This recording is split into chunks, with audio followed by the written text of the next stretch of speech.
Por el poder de Grayskull.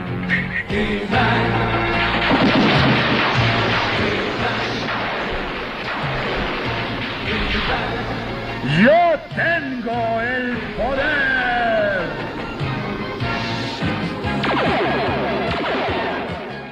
Y a todo esto, ¿por qué me gusta Amos del Universo? Todo tiene un origen, todo tiene un porqué, y desde mi experiencia lo voy a compartir con ustedes. Yo soy de la generación nacida a mediados de los años 70.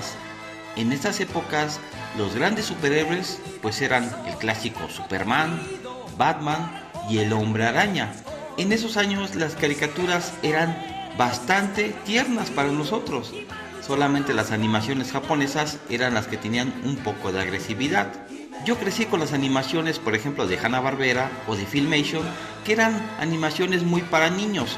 Obviamente, como en todo, había sus contrastes. Había, por ejemplo, animaciones de Filmation como Flash Gordon, que tenían una temática un poquito más elevada, pero que no pasaba de ahí. No había violencia, que es algo que siempre le he aplaudido a la empresa Filmation.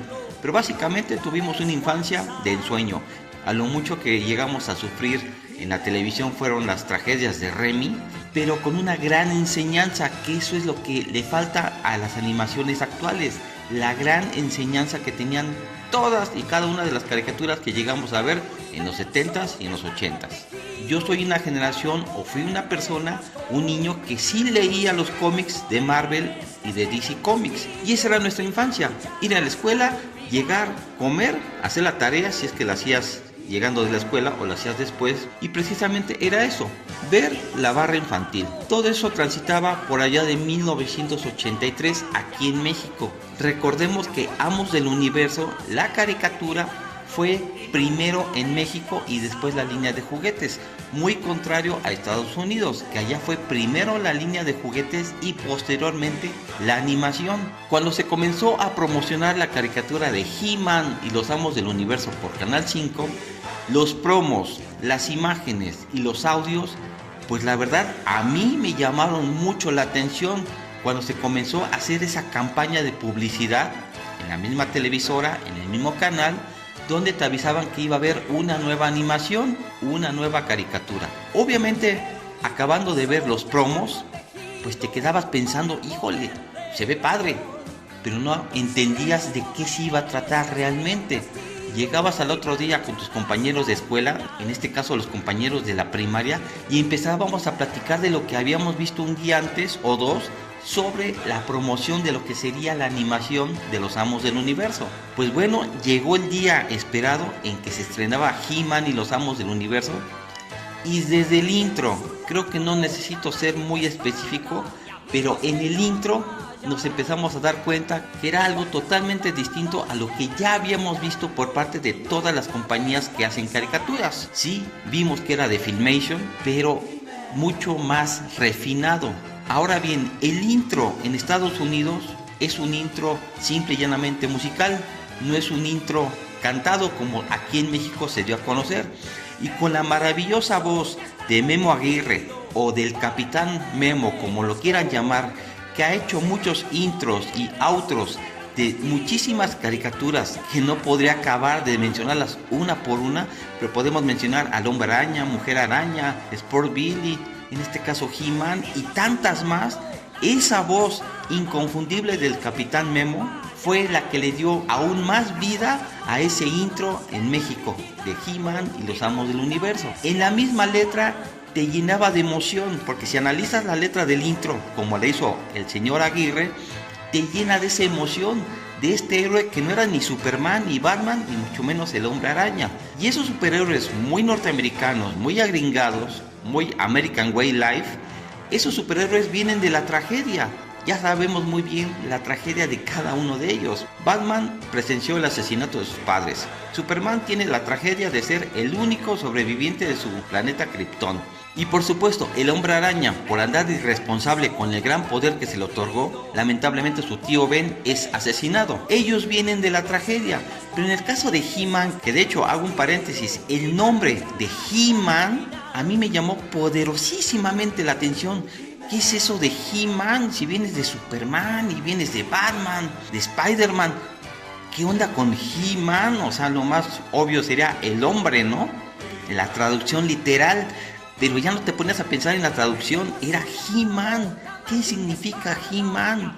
Cuando ves el primer capítulo y lo escuchas con las maravillosas voces que le asignaron a los personajes, no quiero hacer a un lado a nadie, pero básicamente voy a mencionar a dos, a los más principales, que es la voz de He-Man, nuestro querido y aún vivo, y qué bueno que así sea, Rubén Moya, y también del queridísimo y muy entrañable y ya afinado Álvaro Tarcisio, que hizo la voz de Skeletor y de Cringer. Al ver estas animaciones, al escuchar las voces y al ver cómo se desarrollaba la historia, realmente yo quedé fascinado de esta nueva animación de Filmation. Acabé de ver el capítulo y me quedé honestamente pasmado de lo bien hecha que estaba la caricatura, y me gustó también bastante la moraleja que te dan al final de cada capítulo, y así fue durante todos los capítulos que duró He-Man y los Amos del Universo.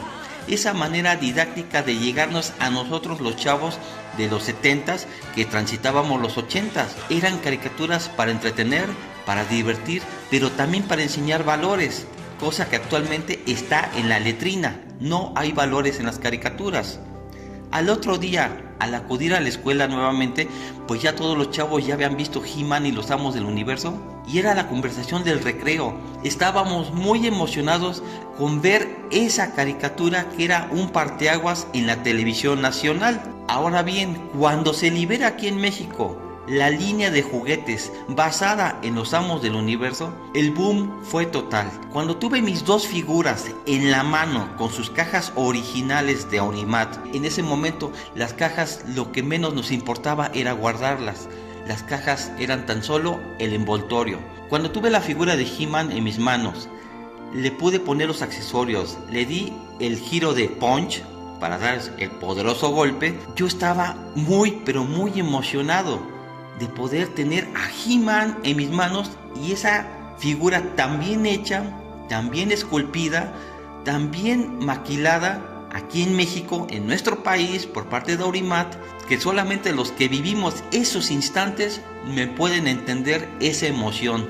Y al destapar la otra figura, que era la contraparte, que era el antagonista, Skeletor, y de igual manera ponerle sus accesorios y empezar a jugar a la animación con tus dos figuras en la mano, figuras de inicio porque salían una lanita, costaban un billetito, empezabas a jugar, y esa es la esencia de los niños, jugar. Y jugábamos sanamente, veíamos la animación y jugábamos con las figuras, más cuando era domingo. Ya terminabas de hacer tus cosas y te ponías a jugar a He-Man y los Amos del Universo. Conforme se iban liberando las figuras en las jugueterías e ibas juntando tu dinero, o tus papás te iban comprando las figuras, ibas poco a poco haciendo tu colección de los Amos del Universo.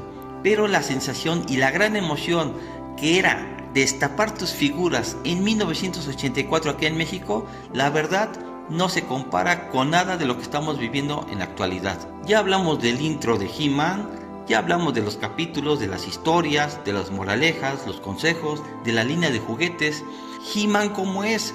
Para mí He-Man, empezando por la animación de Filmation, es un ser humano, muy sencillo, muy amable, muy gentil, muy valiente. No tiene poses, tiene esa sencillez y esa humildad que le hace falta tanto a los personajes de Gringolandia. Su contraparte, su alter ego, Adam. Pues Adam ya sabemos que es un personaje pues cobardón, pero cobardón entre comillas, porque él tiene que fingir ser muy cobarde para no pelearse prácticamente con su propio alter ego, que es He-Man. Él debe de ser el príncipe pues un poco retraído, medio torpe, medio cobarde, o sea, no se le puede llamar de otra manera, al igual que su amiguito Cringer, y tienen que siempre salirse por la tangente para no enfrentar el problema, que ese es el gran problema que tiene Randor con su hijo, que piensa que Adam no es valiente, no es arrojado, no tiene el don de mando, y eso es un grave problema para Adam. Pero Adam realmente no es cobarde, simplemente tiene que fingir serlo para poder pasar desapercibido. En cambio, al transformarse en He-Man, pues todos esos atributos se elevan al infinito y surge el hombre más poderoso del universo. Son de esas cosas que a mí me llamó mucho la atención del personaje y que me gusta del personaje.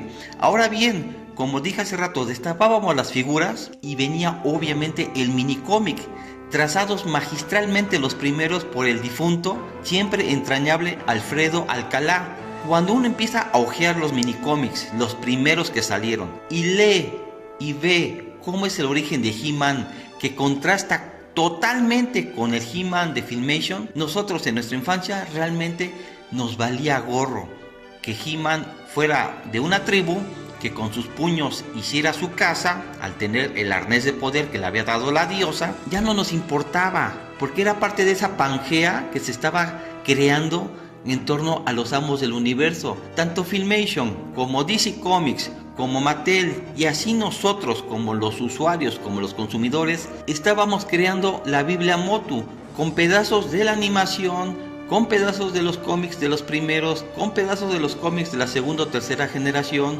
con lo que hacía DC Comics, con lo que planteaba Mattel. Estábamos creando ese mundo de He-Man y los amos del universo. Entonces, cuando tú ves al He-Man Filmation contrastado con el He-Man de los minicómics de Alfredo Alcalá, el mundo es totalmente distinto, pero sigue siendo tu He-Man. Una vez poniéndose el arnés de poder montado en Battle Cat, ya no te importaba que fuera alguien de una tribu, ya no te importaba si fuera un príncipe o un bárbaro, era He-Man. Y nosotros a los 10, 8 o 6 años asumimos eso, no nos poníamos tanto al pedo con las historias, las disfrutábamos, no que ahora las desmenuzan y hacen videos pendejos de lo que no viste, de lo que no te enteraste, de lo que no entendiste. Mira que te lo explico en 10 minutos. Nosotros vivimos las animaciones con naturalidad y les dábamos sentido con nuestra imaginación. Esa era la verdadera infancia. Esas son las razones del por qué me gustó He-Man y los amos del universo, y me estoy yendo muy enfocado a la animación Filmation y a la línea de juguetes de los 80s, porque fue lo que a mí me tocó vivir. Pero en mi caso, a mí me sigue emocionando muchas caricaturas, muchas líneas de juguetes. Por eso hago videos, porque tengo esa emoción de haber vivido una maravillosa época en la niñez. Y aquí es donde yo reafirmo mis dichos. Una cosa es haber vivido los amos del universo cuando salió el concepto, y otra cosa extraordinariamente distinta es estarse empapando del tema por Wikipedia para monetizar. No mames. Y esa es la gran diferencia. Es una diferencia abismal y radical.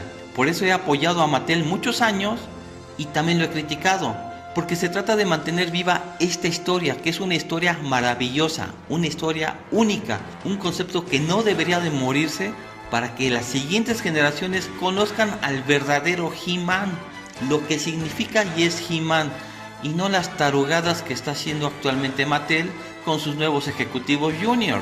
Pero bueno, 1984 aquí en México no va a volver. Yo soy testigo viviente de esa época, de esos momentos, y si tú que lo viviste también estás de acuerdo conmigo, pues ya sabes, ahí está la caja de comentarios para que me digas qué te pareció este video.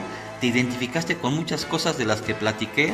Nunca voy a leer un guión hecho o bajado de internet para simplemente caerte bien y yo llevarme una lana. Si el video te gustó, dale like, suscríbete al canal, activa la campana para que te lleguen avisos de mis videos nuevos. Checa los anteriores, quizá haya alguno que te pueda gustar. De nueva cuenta, gracias por ver el video y nos vemos en la siguiente. Bye. Yo tengo el poder.